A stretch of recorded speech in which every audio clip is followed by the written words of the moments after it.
Qualitative study करते हो, experiment तो इसके करते नहीं हो, है ना, क्योंकि आप एक डेडिकेटेड चीज के पीछे पड़े हो ना, आपको लगता है मेरे को डॉक्टर बनना है, मेरे को नीट करना है, तो इसमें एक ऑर्गेनिक केमिस्ट्री ब्रांच है तो आपको पढ़ना है। आपके पास इतना समय भी नहीं है कि डेली 2-2 3-3 घंटे ऑब्जर्व करते रहो कंपाउंड को, अरे आज तो मजा आएगा, आज तो अपन ने इथाइल क्लोराइड में अल्कोहलिक केवट डाल दिया है, देखते क्या होता है, आज तो हमने फिनॉल में CHCl3 केवट डाला, देखते क्या होता है, चलो इसकी जगह CCl4 डाल। अब इतना थोड़ी टाइम है तुम्हारे पास। तो पहली बात तो आपके पास विजुअलाइजेशन नहीं होता रिएक्शंस का। और बचपन में हम लैब गए भी थे तो फाइल कंप्लीट करने गए थे, है ना, बचपन में हम लैब गए थे तो लैब में ये हमने क्लास में ये देखा था कि कौन कौन कौन सुंदर राइटिंग में लिखता है। तो सुंदर राइटिंग में एक मैडम बैठी रहती थी जो आपकी क्लास में थी, जिनके नंबर 99.5 आ जाते थे तो भी वो टीचर से लड़ लेती थी कि सर 0.5 कहां से कट गया, मेरे तो 100% आने चाहिए थे। तो उनकी आप फाइल पकड़ते थे और उसी फाइल को पूरा कॉपी पेस्ट, जितना अच्छा उसने नहीं लिखा होगा उतना अच्छा तुमने लिख लिया था। ऐसे तो हमने लैब करी है ना। तो इस तरीके से तुम्हारा जीवन निकला है। और कह रहे हैं हमारा तो देख कर हमारा जीवन लॉकडाउन में निकला है ना। तो इस तरीके से आपका जीवन निकला है, तो आपको उतना विजुअलाइजेशन पता भी नहीं है कि क्या होता है। ठीक, कलर के नाम पे आपने एक ही एक्सपेरिमेंट कर रखा लैब में KMnO4 का ठीक है, तो पहली बात आपको विजुअलाइजेशन नहीं हो पाता है इसका। तो आपके जो कॉन्सेप्ट हैं आपको थ्योरेटिकली डेवलप करने पड़ते हैं, जबकि ऑर्गेनिक केमिस्ट्री पूरा प्रैक्टिकल है। कंपाउंड बना के चेक कर लो आप क्या बन रहा है, किसमें डालें, क्या क्या बन जाए, ठीक है। लेकिन अगर हम अपनी बात करें कि हमें अगर थ्योरेटिकली स्टडी करनी तो भी टफ क्यों होती है, पहला lack of practice. Lack of practice की वजह से ऐसा होता है ना। प्रैक्टिस ही नहीं कर रहे हैं, बस थ्योरी देखे जा रहे हैं, जो थ्योरी चल रही है वो देखे जा रहे हैं, आप अपनी तरफ से कुछ नहीं कर रहे हो। तो आपको यहां पर बाकी साइंस की सभी ब्रांच को मिला ले, उतने सवाल यहां आपको प्रैक्टिस करने पड़ेंगे।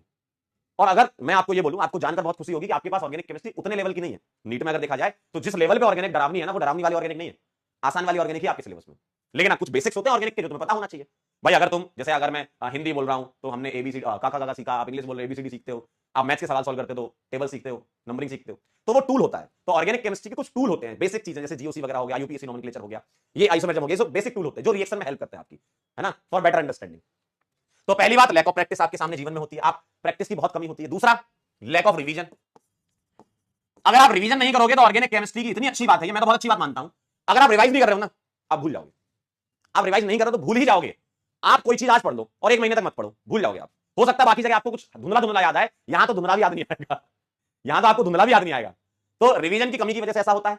तो आपको लगातार रिवाइज करते रहना है, डेली जो लेक्चर हो रहा है उसको अटेंड करने के बाद डेली रिवीजन करना है, ठीक है। और जो आपको होमवर्क दिया जाए वो भी करना है, ठीक है। जैसे आपने बोला लैक ऑफ प्रैक्टिस, तो सर प्रैक्टिस कैसे करें, आपको DPP मिलेगी, ठीक है। सबसे पहली बात तो क्लास नोट्स के क्वेश्चन, क्लास नोट्स के क्वेश्चन करेंगे हम, DPP करेंगे हम, ठीक है। हम आपको प्रैक्टिस शीट देंगे चैप्टर वाइज, ठीक है। हम आपको होमवर्क देंगे, ठीक। हम आपको PYQs करवाएंगे, और PYQs में ऑब्वियसली नीट के तो हम करेंगे, साथ ही साथ हम JEE मेन के भी कवर करेंगे।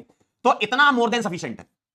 कुछ सोच रहे होंगे सर बस इतना ही कह रहे सर बस इतना ही, इतना मोर देन सफिशिएंट है, इतना मोर देन सफिशिएंट है, ठीक है। Class notes, DPP, practice sheet, homework, PYQs, NEET और JEE मेन के जो आपके काम के, ठीक है।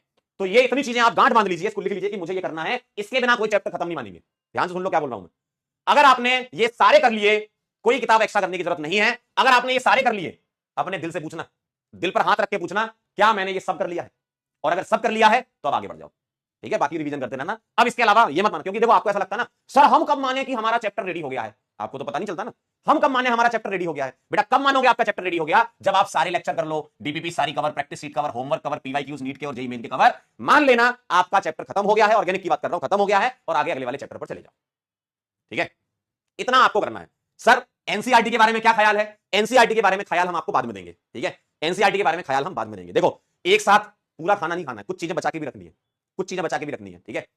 तो उसके बारे में भी बताएंगे, उसके बारे में भी आगे बताएंगे, पहले स्टार्ट तो करें हम, ठीक है। इतना कर लो पहले, इसके बाद एडिशनल चीज क्या हो सकती है आपके लिए वो मैं आपके लिए बता दूंगा, ठीक है। वो आप जुड़े रहना।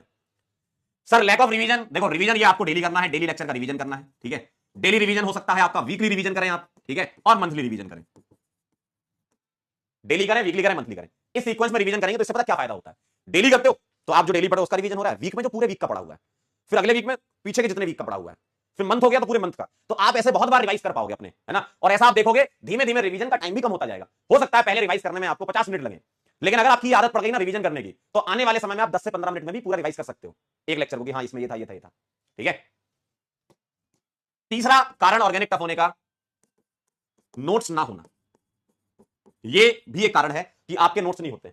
आप क्या है हवा में पढ़ लेते हो, आपको लगता है हमको आता तो बहुत है, लेकिन जब कुछ पर्टिकुलर चीज फंस जाती है, कोई सवाल फंस जाता है या कहीं आप अटक जाते हो तो आपको पता ही नहीं रहता कहां देखना है, तो आप तुरंत गूगल यूट्यूब करने लगते हो। ये सही तरीका नहीं है, ये तो गलत है, ये सही तरीका नहीं है, ये तो गलत है। तो नोट्स आपके खुद के होने चाहिए, है ना, खुद के नोट्स। जितने बच्चे सिलेक्ट होते हैं अगर आप उनसे पूछोगे वो ये कहते हैं हमारे खुद के नोट्स थे, शॉर्ट नोट्स थे जिससे उन्होंने रिवाइज किया था। जहां भी आपको लगता है, देखो अब थोड़ा सा तो तुम्हें अपने हिसाब से चलना पड़ेगा। देखो हर एक बच्चे का लर्निंग पेस अलग अलग होता है, ठीक है, और हमारे पास बहुत वैराइटीज के बच्चे होते हैं बैच के अंदर। तो कोई अगर शॉर्ट नोट्स ऐसे बनाना चाहता है कि मेन मेन पॉइंट लिख ले, कोई शॉर्ट नोट्स में ऐसे बनाना चाहता है कि फॉर्मूले लिख ले, है ना, या कुछ एग्जांपल्स के साथ ऐड कर ले, वो आप अपनी चॉइस के हिसाब से करो कि आपको कैसा अच्छा लगता है। देखो रिवीजन आपको करना है, और खुद की राइटिंग तो समझ लेते हो ना, खुद की राइटिंग सबको समझ आ जाती है, तो अपनी राइटिंग में ही लिखें, अपनी लैंग्वेज में लिखें, जो भी आपकी लैंग्वेज है, ठीक है, आप उसमें लिखें। लेकिन खुद के नोट्स होने चाहिए और खुद के शॉर्ट नोट्स भी होने चाहिए, क्योंकि अगर शॉर्ट नोट नहीं होंगे तो पता क्या होता है, जब आपकी कॉपियां भरती ना, अभी तो पहला लेक्चर है, अभी तो स्टार्ट भी नहीं हुआ है, कॉपी की कॉपी भरती जाएंगी, मान लो 3-4 कॉपी भर गई, तो आप 4 कॉपी को रिवाइज करना थोड़ा मुश्किल हो जाएगा आपके लिए। एंड मोमेंट की बात कर रहा हूं मैं, एग्जाम के टाइम की, मान लो पेपर है और आपके एक हफ्ता बचा हुआ, कैसे रिवीजन करोगे? तो शॉर्ट नोट्स इसलिए जरूरी है कि जल्दी जल्दी क्विक रिवीजन के लिए होता है ना, शॉर्ट नोट्स होता है क्विक रिवीजन के लिए, तो जल्दी रिवीजन इससे आपका हो जाता है। और खुद के शॉर्ट नोट्स होने चाहिए, किसी के नहीं चाहिए, हमें खुद के चाहिए, ठीक है, खुद के शॉर्ट नोट्स होने चाहिए। क्लियर है? तो प्रैक्टिस की कमी, रिवीजन की कमी, नोट्स की कमी, और चौथा जो सबसे इंपॉर्टेंट बात है, बैकलॉग।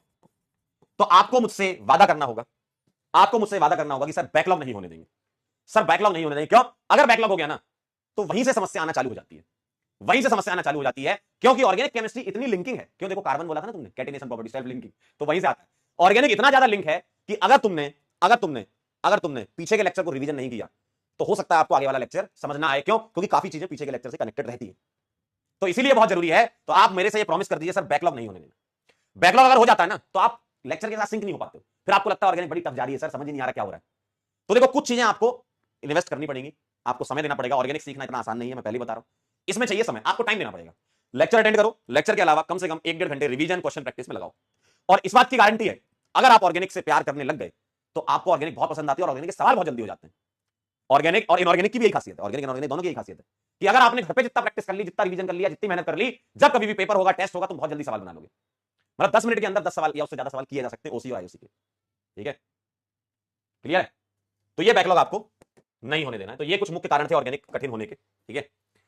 चलिए अब हम स्टार्ट करते हैं